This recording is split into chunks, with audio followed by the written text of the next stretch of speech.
My name is Justin Loria, and today I'm going to show you how to get extra speed on your skateboard without ever having to take your back foot off to push.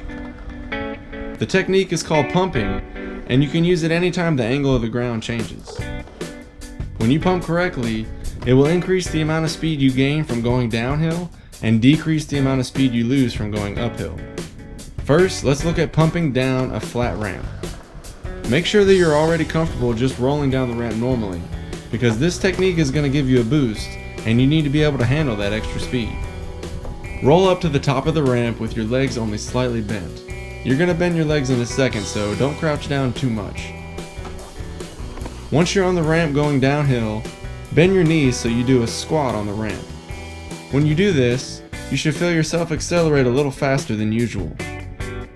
Once you hit the bottom of the ramp, you can stand back up into your normal stance and enjoy your speed boost. Okay, so what's going on here? Where did this extra energy come from? When you roll down the ramp without bending your knees, your center of mass will ultimately fall the height of the ramp. But when you crouch down, you're lowering your center of mass down even further, so the total height of your drop will be greater than the height of the ramp. You're simply making the most out of your gravitational potential energy. This energy isn't free though. Do this move enough over and over and you'll start to feel the burn in your legs. You have to admit though, it sure beats the heck out of the alternative. If you really want to maximize all the speed you can get from a down ramp, you can try having your center of mass up even higher before you start going downhill. Any technique you can use to increase the distance that your center of mass drops will translate into a bigger boost of speed. Note that you can only pump one time per ramp. If you stand up again before you hit the bottom, you'll end up losing your boost. So on longer ramps, you should try to time your squat so that you're pumping near the end of the ramp. Otherwise, you're going to be stuck holding that position until you get all the way to the bottom. Make sure though that you get to the bottom of your squat before you transition out of the ramp, or your efforts will be in vain. You want to feel your legs pressing the board into the downhill part of the ramp to gain the extra speed. You can use this technique on any downhill ramp, regardless of the shape, but just know that it's easier to keep your board under control on a flat ramp than it is on a curvy one. Alright, so on to uphill ramps. Going up a ramp is going to take away some of your speed as you convert your momentum into gravitational potential energy. But you can reduce the amount you lose if you pump correctly.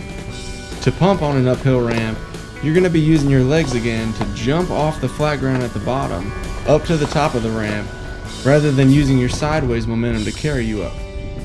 Right before your front wheels get to the bottom of the ramp, crouch down and spring up as if you were jumping off your board with both feet. The angle of the ramp will keep the board pressed up against your feet, so you won't actually be leaving your board behind, but since you just launched your body weight upward, that momentum is going to help carry you up to the top of the ramp, minimally impacting your sideways speed. When you start getting good at this, you might notice that you're still going so fast at the top of the ramp that you fly up over the transition to flat ground and have a little trouble staying on the board. If this happens to you, when you get to the top, suck your legs up into your body and let your board gracefully follow your feet up to the apex of your jump. Then, just make sure to position your feet over top of each set of wheels and stomp the board down. Pumping is an especially important skill to have when skating a half pipe. Every time you roll down one side, make sure to bend your knees to add that extra momentum to your run. Likewise, always spring up right before you go up the other side so you can get your body up higher, allowing you to drop down even further once you go down again.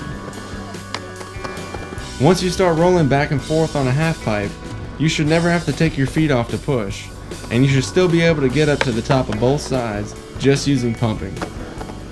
Once you master the technique, you'll find that you can use it on almost any obstacle, as long as it has a transition from the high part to the low part that you can pump on. Stay tuned for more skate tutorials, subscribe if you haven't already, and as always, remember, have fun.